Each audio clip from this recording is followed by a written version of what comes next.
довольно неуклюже ползется по плохой дороге. Ой, ребят, везем сразу пару машинок на съемку. Я, кстати, считаю, что именно вот такие довольно-таки ширпотребные машины поснимать интересно иногда, потому что ты их видишь каждый день в потоке, но не всегда красивая даже внешняя машина может оказаться прикольной при ее использовании.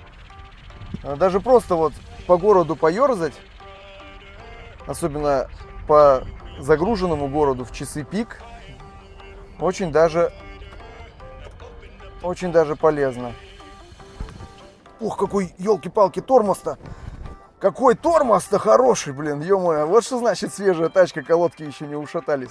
Хотя, кстати, частенько бывает, что народ, пока их гонит с Владивостока до Иркутска, и ушатает эти колодки к чертовой матери там.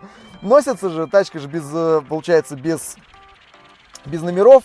Превышай, несись как хочешь. Потому что эта функция, это с этим глохнущая тачка на светофорах, как она калит иной раз. Вот сейчас вот мне надо будет ехать, сейчас зеленый загорится. О, ну слава богу, ты быстро заводишься относительно. Сейчас опять заглохнет, смотрите. Оп, опять. Зачем? Зачем? Почему нет кнопки эту фигню отключить? Короче, еду я сейчас на Fit Shuttle. И он меня маленечко подраздражать начинает своей вот этой гибридной темой. Но зато я надеюсь, что сейчас я на более прямой участок дороги выкачусь, а не так в городе туда-сюда. Я заценю его кайфушку, то есть этот вроде бы маленький моторчик 1.3 должен очень неплохо ехать. Ну-ка попробуем.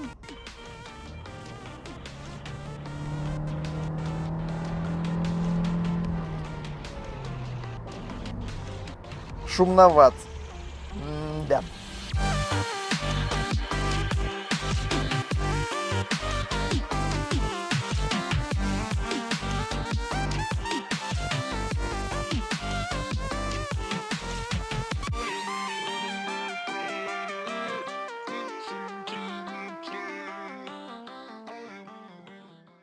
Ну, конечно, внешне, вот когда ты так просто смотришь, понятно, что очень сильно напоминает Фита. Мое любимое второе поколение Фита напоминает. У нас гибридные версии обе. Ну, жалко, конечно, что не какая-нибудь одна из них бензиновая, да, но, в принципе, прикольно покататься. Я вам хотя бы небольшую разницу в салоне покажу. Кстати, у гибридных версий самая крутая решетка на морде, вот такая стеклянная, мне она нравится больше всех.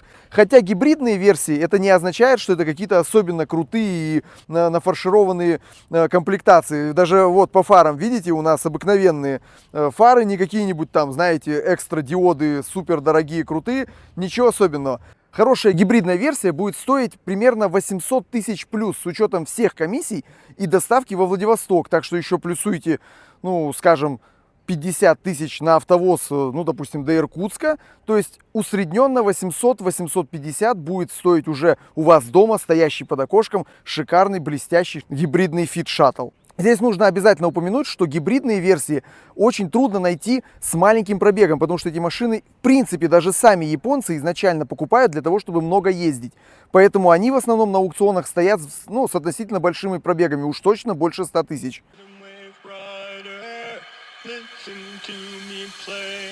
Ну, абсолютно другие ощущения, не такие, как в обыкновенном Фите. Фит, конечно же, будет чувствоваться маленькой машиной, как бы их все не любили и как бы их все активно не покупали. А Fit Shuttle это все-таки, знаете, как будто сделали просто более крупную версию этой машины, чтобы ты наконец почувствовал себя не в малолитражке, хотя здесь тоже небольшой мотор, а в серьезном универсале. 4,4 метра длиной и очень просторный, хороший багажник.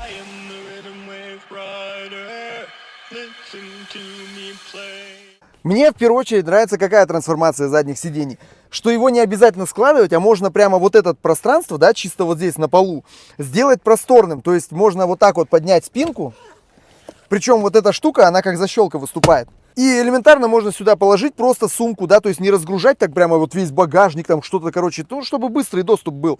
Положил сюда что-нибудь, коляску можно детскую сложенную сюда засунуть. На самом деле вот это прикольная, удобная функция. Причем складываются они, ну, по факту обе части. Второе точно так же поднимается, защелкивается.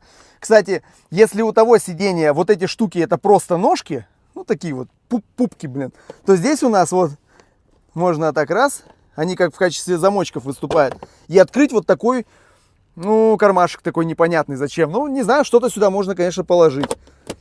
Вообще хорошо, когда есть много мест, и что-то можно в них положить. Понятно, что мы сели в приличную, серьезную машину, точно не которую не назовешь какой-нибудь там маленькой машинкой, только для девчонок, знаете. Не, нормально, нормально. Я вот даже вам так скажу, при несложенном втором ряде мы имеем здесь метр глубины, то есть уже как у приличных универсалов, да, уже прям полноценных.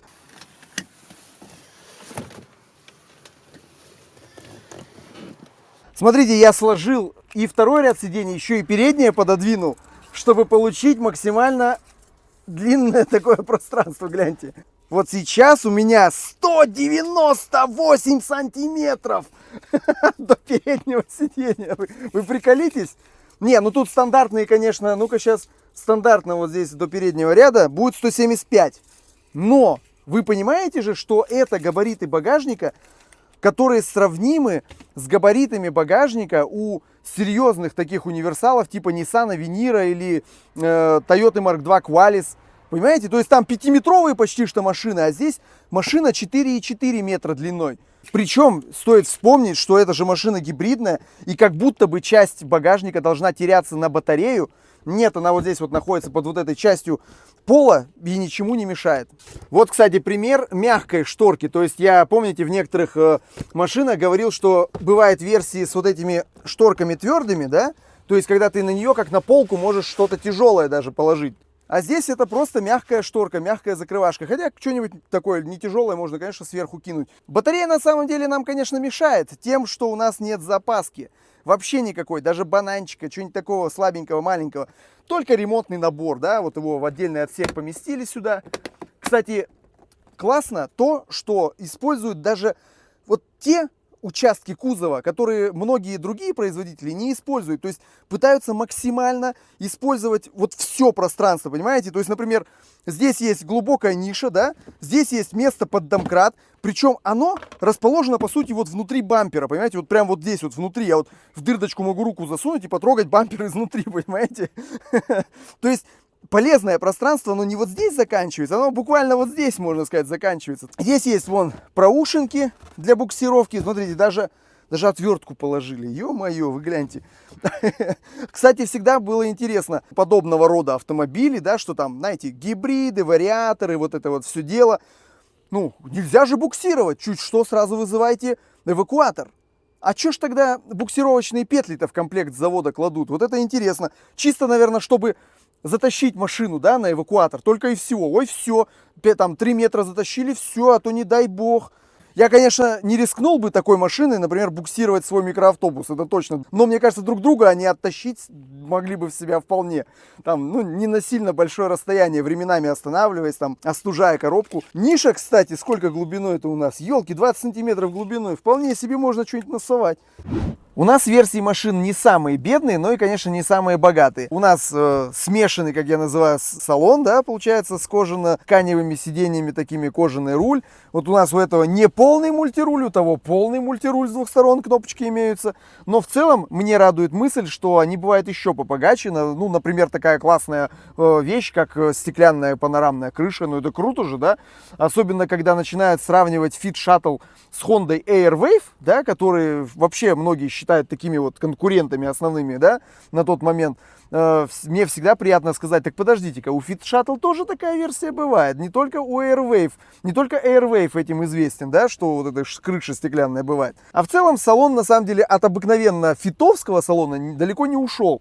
То есть приборки точно такие же, без какого-то там бешеного космоса, как, например, у следующего, да, именно у просто Honda Shuttle. Там, конечно, сильно по-космически все сделано, хотя многие воспринимают это как недостаток, потому что, ну, знаете, есть люди, которые прямо так и говорят: ну, я не хочу покупать машину с таким прямо совсем вычурным азиатским дизайном, хочется что-то поспокойнее. И вот как раз обыкновенный Fit Shuttle вполне вписывается в такие требования. Подстаканники и не только здесь есть, да, которые удобные с той и с другой стороны, они есть еще и посередине, но вот эта подленькая, конечно, манера делать их спереди рычага переключения передач, а не позади него, это во многих машинах присутствует, поэтому мы не будем это вписывать в недостатки, потому что все равно многие так делают, елки-палки. Здесь хотя бы не механика, да, и не будет у тебя постоянно рука в нее тыкаться, ты один раз переключил, и все, и едешь себе. Многие, да, вообще, вон, как у нас здесь, вон, вонючку туда кладут, они стаканы ставят, и все.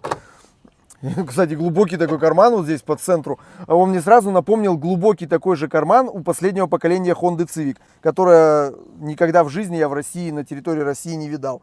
Если кто не видел этот ролик про офигенный Civic 10-го поколения, который стал размерами с Аккорда, ссылка будет в описании либо в подсказке. Нет кучи электроники, хотя у нас, кстати, вот этот электроника тоже чуть-чуть побогаче, да, у него есть подогрев зоны дворников, подогрев зеркал. У того вот, например, нету, да, вот этой штуки, но бесключевой доступ зато есть и у того, и у другого.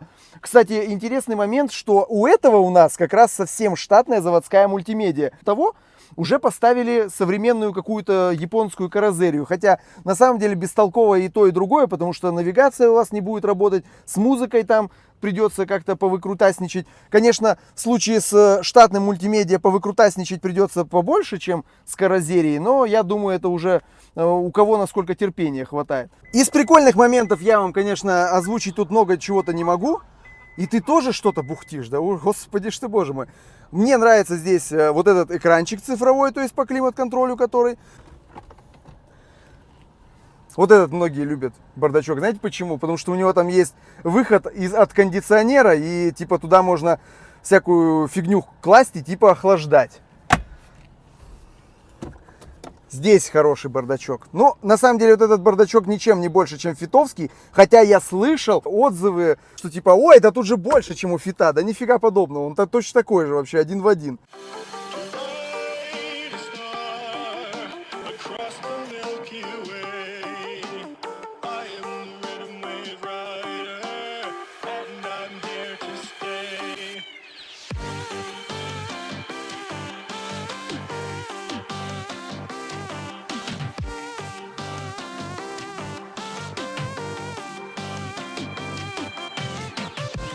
Принцип гибридизации, конечно, у Honda в целом отличается от тойотовских гибридов. То есть здесь, по сути, у нас двигатель расположен между коробкой и двигателем бензиновым, да, не так, как в тойотовских гибридах. Но именно вот эти вот нюансы чувствительности на педаль газа, разгона, подхвата, здесь, мне кажутся, более злыми, чем в тойотовских гибридах.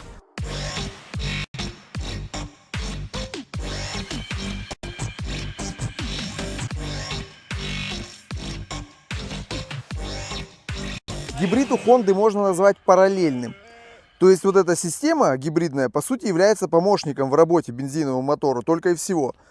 Сам по себе двигатель бензиновый — это обычный известный фитовский, можно сказать, двигатель 1.3 с 8 свечками. Только, кстати, у фита шаттла их менять ну прям совсем неудобно, и с завода ставят иридиевые свечки, ну, чтобы типа реже менять. Кстати, у просто шаттла, который свежий, мотор уже обновленный, и там, кстати, робот. А у фита шаттла просто вариатор. По поводу самой высоковольтной батареи есть мнение, что они понадежнее у Honda, чем у Toyota. Да и ценник на контрактные батарейки довольно-таки адекватный. По крайней мере, вот на такую версию гибрида они стоят 30-40 тысяч. По сути, вдвое дешевле, чем на более поздние хондовские гибриды. К слову, кто не знает, батарею высоковольтную можно заряжать и в неподвижном положении машины. Переводим рычаг вариатора в положение L, и батарейка начнет заряжаться даже на недвижущейся машине.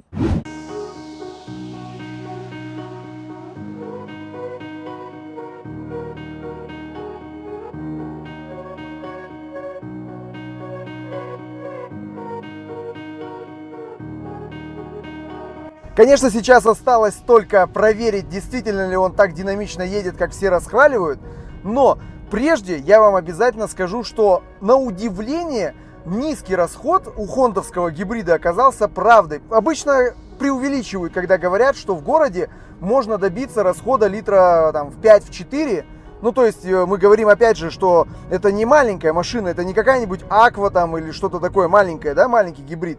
А это, по сути, полноценный универсал. И здесь расход в 5 литров будете уже считать реально обычным в городе. В Фите Шаттле более поздняя версия гибридной системы IMA или IMA. Не как в старом Инсайте. Здесь машина уже может ехать только за счет электромотора. Хотя надо понимать, что электромотор все равно связан на постоянку с бензиновым двигателем. То есть даже если вы, играя с педалькой газа, добьетесь появления значка, обозначающего, что едете только на электротяге, мотор бензиновый все равно будет работать, его будет крутить электромотор. Хотя зажигание выключено в это время. Старт-стоп на самом деле можно отключить по-варварски, вставив перемычку в фишку под педалью тормоза. Их там две, вставлять надо вот в левую, как на картинке. Но могут вываливаться ошибки, и круиз-контроль не будет работать.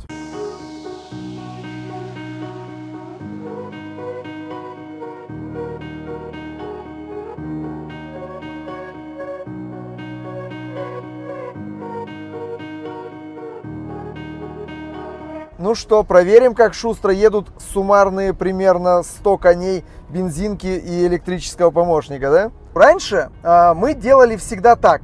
Выгоняли всех из машины, сажали за руль самого легонького, там все такое. Но в последнее время я стал понимать, что это не объективно. Это не объективно так замерять разгон автомобиля, потому что вы никогда, по сути, один ездить не будете в случае с семейными автомобилями. Не, в случае со спортивными машинками, какую-нибудь турбо-купешку, конечно, мы будем замерять, сидя в одиночку, да, в автомобиле. Но с семейными машинами, конечно, лучше вот никого не выгонять. То есть, по сути, вдвоем мы сейчас снимаем, и это будет нормально. Мы взяли черный шаттл, потому что он больше заряжен, так скажем. Ну, у него практически полный заряд, все круто. А то вечно там, знаете, будете писать: ой, да вы взяли какой-то самый разряженный. Нет, вот белый более разряженный, мы взяли черный. У него практически он полная зарядка. И сейчас попробуем. Я, честно говоря, попробую сперва прям вот просто тупо резко нажать в пол. А потом мы попробуем, как гибриды и вообще вот, ну, вариаторные машинки все это дело любят, плавно разгоняться. Ну, S мы обязательно поставим, конечно же. О, смотрите, он даже дает с двух педалей почти до 1500, до обороты поднять.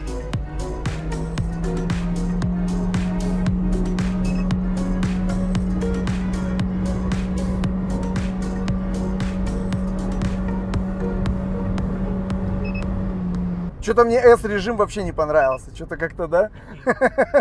Не пробовал. Как-то не быстро. Я его только на обгонах включал иногда. Не, ну я не влюсь, что он сходу, может быть, хорошо, да, разгоняется. Так, поехали, вон там развернемся. И плавненько прожимаем педальку.